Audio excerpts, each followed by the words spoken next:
Good morning students. Last time we have discussed about the doping of this semiconductor. ठीक है, हमारे पास जो semiconductor था वो क्या था, प्योर स्टेट में था, तो उसके जो कंडक्टिविटी होती थी वो बड़ी स्मॉलर हो रही थी। ठीक है, तो उसमें हमने क्या किया, फिर डोपिंग का यूज किया। डोपिंग का यूज करने का फायदा क्या हुआ, हमारे पास जो कंडक्टिविटी है वो ज्यादा स्ट्रॉन्ग हो गई। क्लियर है। आज हम इसी के बारे में थोड़ा सा चार्ट डिस्कस कर लेते हैं कि आज हम जो डोपिंग स्टडी कर रहे हैं वो क्या है डोपिंग। ठीक है, हम लोग किसको स्टडी कर रहे हैं, सेमीकंडक्टर्स के बारे में पढ़ रहे हैं। सेमीकंडक्टर में हमारे पास मेनली दो एलिमेंट तो स्टडी किया जाता है, कौन कौन से होते हैं, silicon as well as germanium. ठीक है, तो ये सेमीकंडक्टर हमारे पास दो टाइप्स के आते हैं। कौन कौन से होते हैं, intrinsic semiconductor which are called the pure semiconductor. Clear है। दूसरा टाइप होता है हमारे पास extrinsic semiconductor which are made by doping process, यानी कि जब हम उसमें इंप्योरिटीज ऐड कर रहे थे। ठीक है, तो this is called the extrinsic semiconductor. And now further intrinsic semiconductor हमारे पास दो टाइप के होते हैं, क्योंकि हम इसमें जो इंप्योरिटीज ऐड कर रहे थे वो दो अलग अलग तरह की इंप्योरिटीज थी। एक थी पेंटावैलेंट इंप्योरिटी और दूसरी थी ट्राइवैलेंट इंप्योरिटी। पेंटावैलेंट इंप्योरिटी उसको बोला जाता है जिसमें आउटर मोस्ट ऑर्बिट में जो 5 इलेक्ट्रॉन जो होते हैं वो अवेलेबल होते हैं। ठीक है, और इसमें कौन कौन से एलिमेंट होते थे, arsenic, antimony as well as phosphorus. ठीक है, इसी टाइप के हम सेमीकंडक्टर को बोलते हैं एन टाइप सेमीकंडक्टर। क्या बोला जाता है, एन टाइप सेमीकंडक्टर, जिसके आउटर मोस्ट ऑर्बिट में एक इलेक्ट्रॉन जो अवेलेबल रहता है। ठीक है, उसी तरह से जहां पे हमारे पास ट्राइवैलेंट इंप्योरिटीज जब हम यूज कर रहे थे तो एक होल अवेलेबल रह जाता था। यहाँ पे क्या होता है, एक इलेक्ट्रॉन वेकेंट रह जा रहा था, मतलब ऐसा रह जा रहा था, जबकि यहाँ पे क्या होता है, एक होल रह जा रहा था। होल को हम ऐसे कंसीडर करते हैं पॉजिटिव चार्ज की तरह। ठीक है, तो यहाँ पे 3 इलेक्ट्रॉन जो बाकी शेयरिंग कर रहे थे और एक इलेक्ट्रॉन जो वैसे रह जा रहा था होल। तो इसके लिए जो हम इंप्योरिटीज ऐड करते हैं वो होते हैं इंडियम, गैलियम और बोरॉन। ठीक है, तो इस टाइप के सेमीकंडक्टर को हम बोलते हैं पी टाइप सेमीकंडक्टर। क्लियर होगी बात ये। पेंटावैलेंट इंप्योरिटी जब ऐड करेंगे तो हमारे पास एन टाइप सेमीकंडक्टर बनेगा। ट्राइवैलेंट इंप्योरिटीज ऐड करेंगे तो हमारे पास पी टाइप सेमीकंडक्टर बनेगा। तो आज हम जो डिस्कस करने जा रहे हैं वो यही है कि पी टाइप सेमीकंडक्टर कैसे बनते हैं और कैसे इसकी वर्किंग होती है, और साथ साथ में हम देखेंगे इसका वेन डायग्राम के ऊपर भी किस तरीके से है काम करते हैं। ठीक है, तो देखो यहाँ पे हमारे पास यहाँ पे इसके अबाउट एक डायग्राम दी गई है। This one is called the pure state of the semiconductor. क्या था, प्योर स्टेट है ना, प्योर स्टेट में ये कंडक्टिविटी अलो नहीं करता है। क्यों, क्योंकि 0 केल्विन के ऊपर क्या हो रहा था, हमारे पास ये इलेक्ट्रॉन अवेलेबल ही नहीं थे हमारे पास। ठीक है, तो हम यहाँ पे पी टाइप को स्टडी करेंगे, तो पी टाइप के लिए हम मान लेते हैं इंडियम को हम इसमें फ्यूज कर देंगे। क्लियर है, मतलब इंडियम को हम किसी मेथड के थ्रू, 3 तरह के डोपिंग मेथड पढ़ते हैं हम लोग, उनमें से किसी मेथड के थ्रू हम इंडियम को यहाँ पे फिट कर देते हैं। ठीक है, तो सपोज कर लेते हैं इंडियम जो है यहाँ पे मैंने इसकी जगह इंडियम ने क्या किया, इसको रिप्लेस कर दिया एक सिलिकॉन एटम को और यहाँ पे अपनी जगह बना ली। क्लियर होगी बात ये। तो इंडियम के आउटर मोस्ट ऑर्बिट में जो इलेक्ट्रॉन्स अवेलेबल होते हैं वो होते हैं 3 इलेक्ट्रॉन। कितने अवेलेबल होते हैं, 3 इलेक्ट्रॉन। जबकि जिसने इस सिलिकॉन एटम को तो रिप्लेस कर दिया, लेकिन उसके सराउंडिंग में जो सिलिकॉन एटम है उनके साथ जो पुराने वाला सिलिकॉन एटम था उसकी कितनी बॉन्डिंग थी, 4 इलेक्ट्रॉन की बॉन्डिंग थी। उसके थ्रू इसने क्या किया था, 4 कोवलेंट बॉन्ड बनाए थे। लेकिन जब हम इंडियम का यूज कर रहे हैं, इंडियम के पास आउटर मोस्ट ऑर्बिट में 3 इलेक्ट्रॉन है, तो 3 तो इसने कोवलेंट बॉन्ड बना लेगा नियर बाय सिलिकॉन के साथ, बट एक उसके पास वेकेंट स्पेस रह जाएगा which is called the hole. क्या होगा, अवेलेबिलिटी ऑफ द होल। यहाँ पे एक होल जो है वो वेकेंट रह जाएगा। अब ये होल किसका काम करेगा, ये काम करेगा मेजॉरिटी कैरियर का, क्योंकि अब नंबर ऑफ इंडियम एलिमेंट्स हमने इसके अंदर क्या किए हुए हैं, फ्यूज्ड अप कर दिए हुए हैं। तो यानी कि नंबर ऑफ होल्स की वैल्यू जो होगी बड़ी ज्यादा होगी, और भी होल्स होंगे और इसके साथ में क्रिस्टल एटम बनाए जाएंगे। तो ये होल्स किसका काम करेंगे, they have the capability of recombining the electrons, यानी कि इलेक्ट्रॉन को ये स्पेस दे रहा है कि यहाँ पे आओ और यहाँ पे कंबाइन कर दो। यानी कि इलेक्ट्रॉन यहाँ से आएगा, मान लेता है यहाँ से आया, तो यहाँ पे इसने क्या हुआ, वेकेंट स्पेस छोड़ दिया। फिर अगला इलेक्ट्रॉन इस तरफ आएगा तो यहाँ पे चला जाएगा, तो वेकेंट स्पेस यहाँ पे आ जाएगा। मतलब होल्स जो है वो हमारे पास इजीली अवेलेबल हो जा रही है। किस केस में, जब हम उसमें पेंटा नहीं, ट्राइवेलेंट इंप्योरिटीज ऐड कर रहे थे, ट्राइवेलेंट इंप्योरिटीज इसमें हम ऐड कर रहे थे, ठीक है। ट्राइवेलेंट इंप्योरिटीज ऐड की तो नंबर ऑफ होल्स की कंसंट्रेशन जो है, यानी कि concentration of the holes will become greater than that of the concentration of what? Electrons.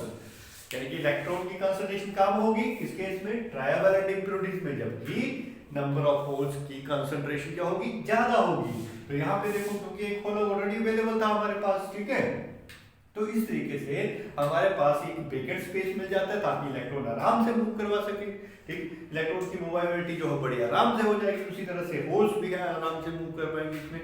तो यहाँ पे हम जो इंप्योरिटीज ऐड की है उसका फायदा क्या हुआ? देखो, पहले हमारे पास जो बैंड डायग्राम के अकॉर्डिंगली जो गैप होता था, यानी कि जब हमारे पास एक कंडक्शन बैंड है और एक बैलेंस बैंड है, था ना, एक कंडक्शन बैंड है बैलेंस बैंड, तो बैलेंस बैंड में जो नंबर ऑफ इलेक्ट्रॉन्स अवेलेबल थे, ठीक है, उनको एक फॉरवर्डन गैप का ओवरकम करना पड़ रहा था, which is approximately equal to कितना होता था for the silicon, that is 1.1 electron volt, and for germanium it is the 0.7 electron volt.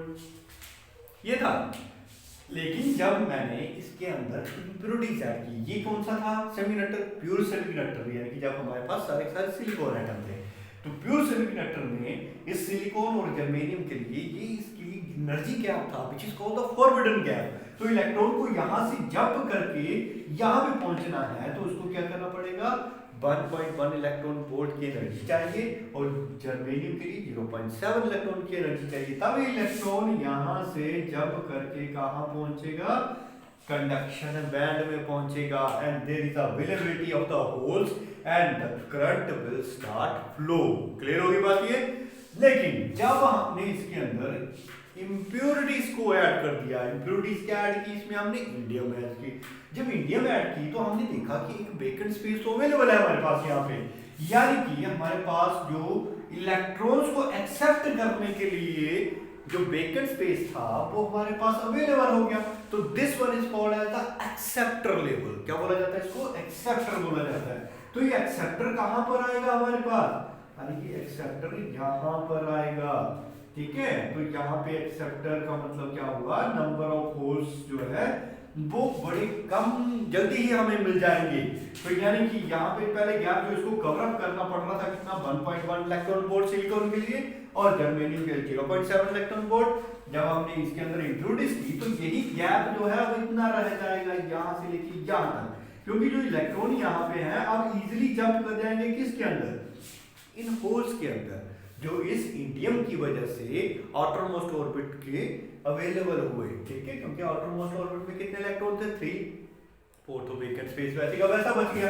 तो ये हमारे पास इस तरह से ये जल्दी से यहाँ पे पहुंच जाएंगे, and they will constitute the current even then at the 0 kelvin, ठीक है। यानी कि क्या होगा? यहाँ पे जो एनर्जी क्या बचेगा अब इनके लिए for the silicon, for the impure, ठीक है, इम्प्योर क्रिस्टल जो आएगा हमारे पास उसकी वैल्यू हो जाएगी 0.01 इलेक्ट्रॉन वोल्ट। बड़ी कम होगी ये वैल्यू, पहले थी 1.1 इलेक्ट्रॉन वोल्ट, लेकिन अब होगी 0.01 इलेक्ट्रॉन वोल्ट। थोड़ा बड़ा करके लिख देते हैं इसमें, सिलिकॉन के लिए हो जाएगी 0.01 इलेक्ट्रॉन वोल्ट।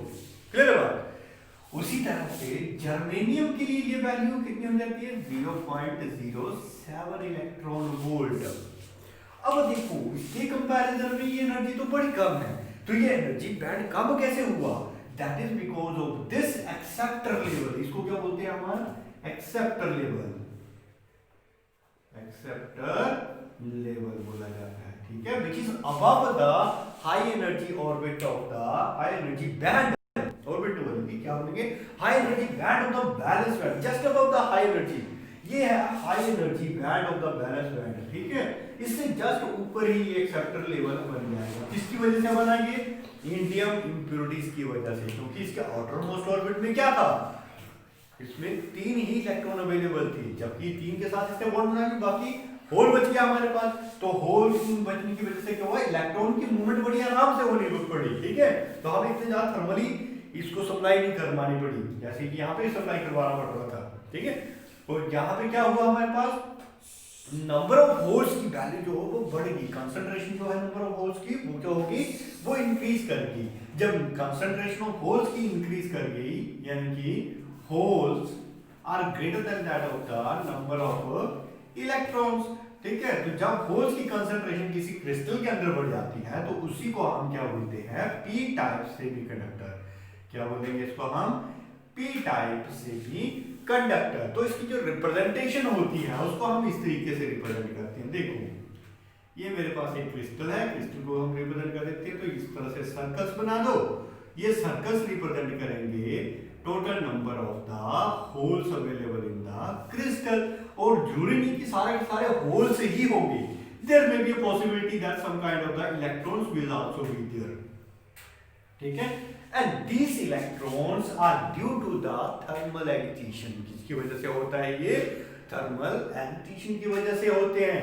तो ये इलेक्ट्रॉन की अवेलेबिलिटी हो सकती है, जरूरी नहीं कि सारे के सारे होल्स ही अवेलेबल होंगे, तो इलेक्ट्रॉन में also be here, and that is because of this thermal agitation की वजह से, ठीक है। So this one is the Venn diagram of this p type semiconductor, और किस तरीके से p type semiconductor बनता है हमारे पास, जो उसको भी हमने देखा, ठीक है। तो यहाँ पे हम इसको p type semiconductors बोल सकते हैं। This is the p type, where is the concentration of the holes is more than that of the concentration of the what, electrons. In that way we can form the p type semiconductor. I hope ये clear हो गया होगा सारा।